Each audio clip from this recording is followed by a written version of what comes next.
it's back. One of the most legendary off-roading everyday cars of all time is finally making its return in 2020.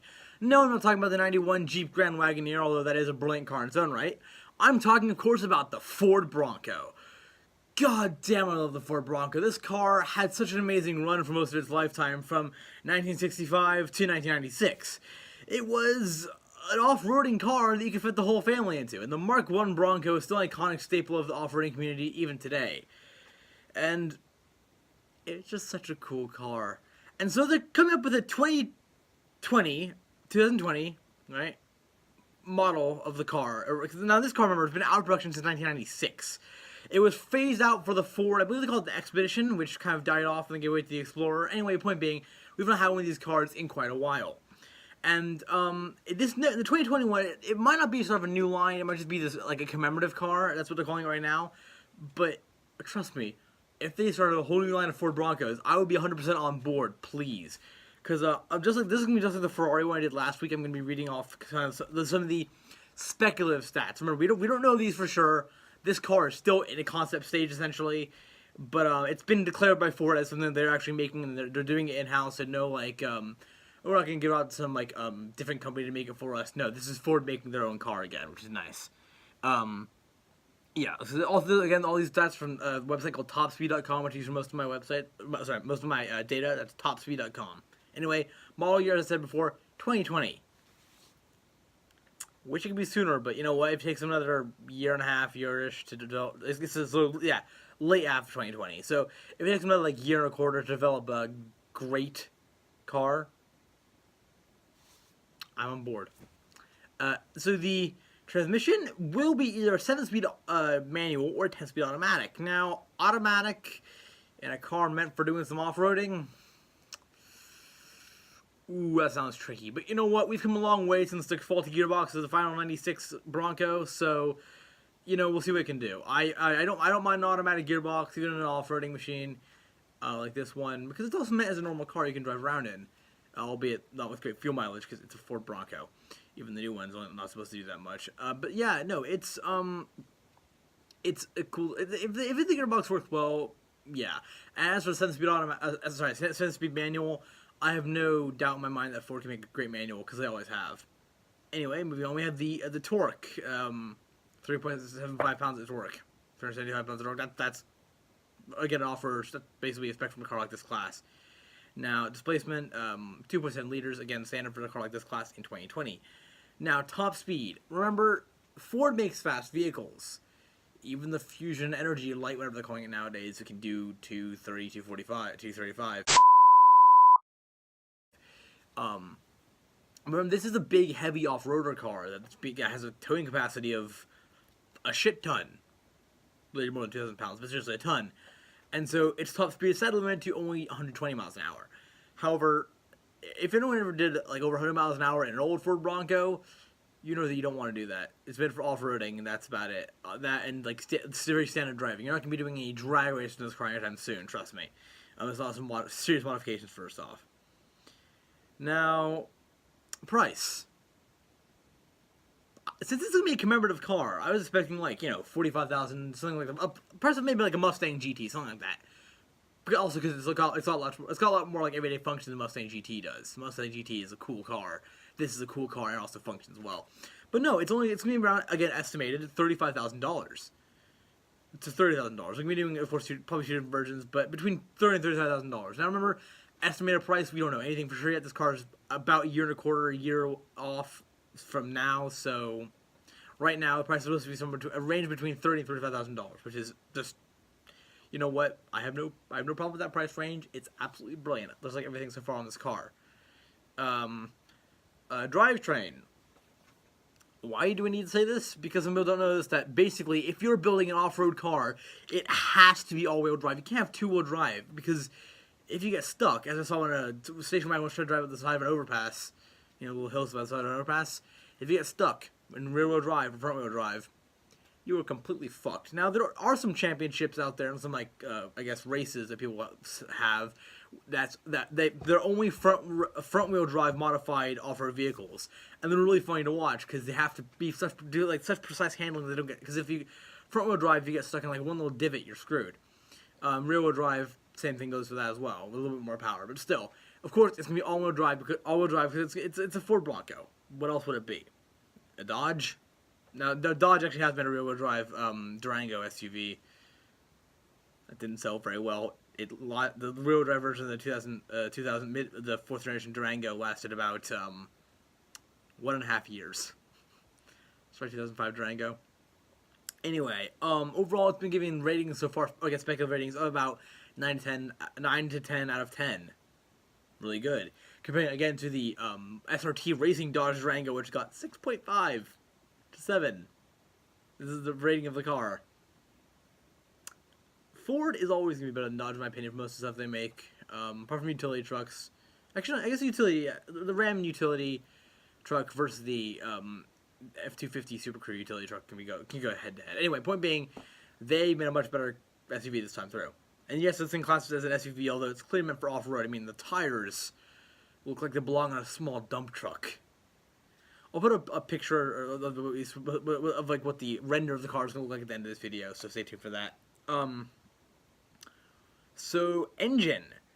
This is weird. You see, the original cars, we ended up in '96, right? The final version of the car had a 5.0 and a 6.5 liter V8 engine choice.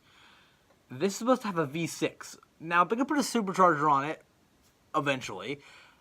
But there hopefully will be some sort of V8 powered engine coming for the engine to power the car, because it's a Ford Bronco. You have to have a V8. You can't end on a V6. Now, I have no problem with the V6 engine. Hell, many good trucks use the V6 engine. The Nissan Titan, the Ford Raptor even has a V6 engine and a V8 option in it, but it has a V6 engine nonetheless.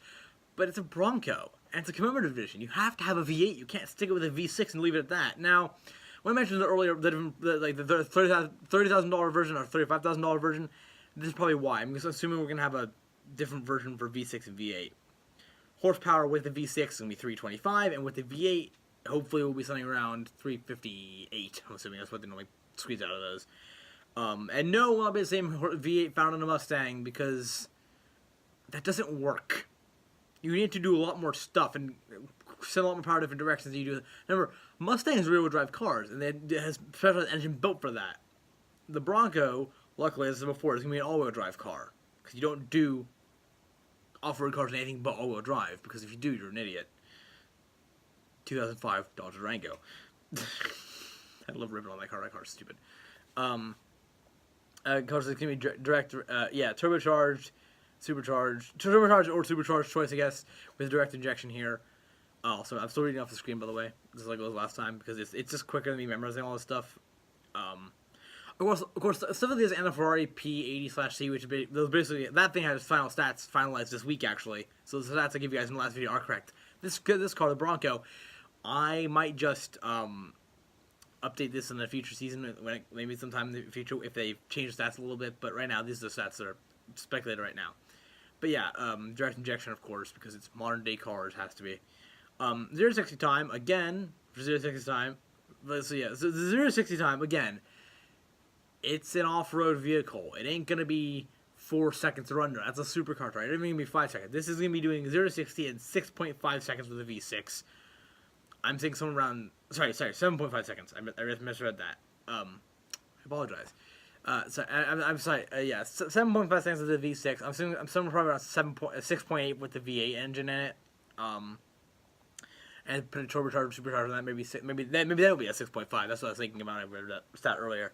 So yeah, not fast, but again, it's not a race car. It's not a sports car. It's an off-roader. They can put the whole family in because it's big and spacious. Yeah, suck it, Jeep. Boo. Just I think the only thing like even close to being any sort of competition for like whether what car I like more than this might be a full remaking of InDesign and stylistic choices of the 91-92 Jeep Grand Wagoneer, because goddamn, the car's amazing. Wood paneling in light blue. Brilliant. However, right now, this new Bronco is absolutely insane. I love it. The price, as I said before, $30,000 to $35,000. So it's in the affordable range. Now, again, it's in the same range of a Mustang, but it's like apples and oranges. Yeah, they're both fruit, but and they're both shades of red normally, unless you have a green apple, or GMO orange. But no, seriously though, it's like apples and oranges. They're maybe the same company, but they're totally different cars. The Mustang and the Bronco. They're both iconic cars from the same time period, and well, to be fair, they both died. In my opinion, the Mustang Generation 4 killed it off for quite a while until a few years ago, until about 2012, or 2005 really in some cases. But anyway, point being, they're both very different cars. Of course, but you can get one for around the same price range. Like, there is like a 4-cylinder Mustang versus a V6 Bronco 2020. Pick the Bronco. I'd never really voted against a Mustang ever, but yeah, pick the Bronco. Because it's a Bronco. And here's a fact. Everyone loves the Ford Bronco. If you don't love the Ford Bronco, you're kidding yourself. It's a goddamn amazing car. Also, remember this, the original Generation 1 Bronco, right now, in good condition, will sell for about $80,000 to $100,000 with all the original parts in it. Or even better yet, if you want $130,000, try to sell a 1971, 72, or 74 Bronco. For 73 and 75, they changed up the stylistic choices for no apparent reason mid-generation. But the 71, 72, 74s, those are worth $130,000 if sold properly in good condition. Yeah, this car is going to be fantastic. Again, body style, it's saying it's an SUV. I kind of class it as, like, websites all saying that the Lamborghini Aventador SVJ is a sports car. Technically, a supercar is a subclass of sports car, but come on. Who put the Mazda MX-5 Miata in the same class as the Lamborghini Aventador SVJ? You just wouldn't do that. This is not in the same class as, I don't know, a Jeep Grand Cherokee, alright? That's an SUV, because it's all stylish, and there's a knockoff of a Range Rover. This is its own damn thing, and it's proud of it.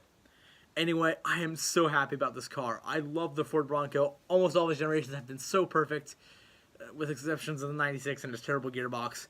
But even if it's just for like 1 year in a special commemorative edition, although it'd be kind of a weird anniversary to pick 2020, not like a 10-year anniversary or anything like that, not like an even decade anniversary. Even if it's just like if it's just like a commemorative edition of the car and not like a new generation of the Bronco, I'd still be totally happy with it. Anyway, thank you for watching. Again, I'll update this video, or I'll just release a new video on this topic. Might not fit into a season, but I'll release a new video on this topic if the stats do change drastically. But for right now, these are the speculated stats on the 2020 Ford Bronco. Thank you for watching. Yeah, as I said before, it really does look like, well, what you'd expect if you took the original Bronco and beefed up and gave it modern styling.